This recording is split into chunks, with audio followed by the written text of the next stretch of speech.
Tingnan niyo to. Kanina pa ako dito nag-iisip kung kukunin ko ito. Nasa kurbada.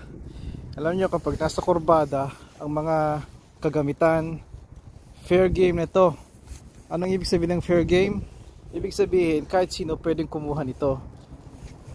Kaya pwede nyo kunin na hindi kayo nagpapaalam. Kasi nga nasa kurbada na, consider na basura. Ang tawag nga nila dito ay fair game. Kaya pag narinig nyo yun, isa yun sa mga sa maraming ibig sabihin nun pagdating sa pag-pick up. Hindi ko lang pa ng paggagamitan ko nito eh.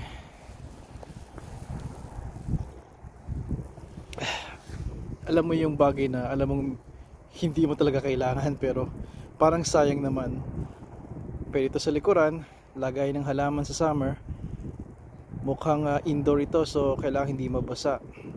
Otherwise magpipil off yung animoy kawayan niya.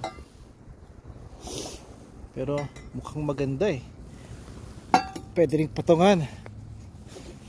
Tapos may launcher ako dyan.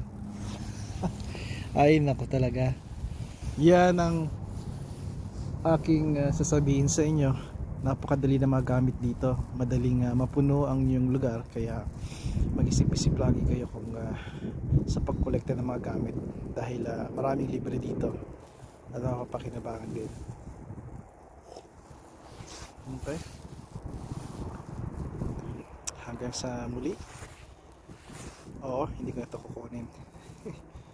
Alright. Stay warm mga kabayan ko.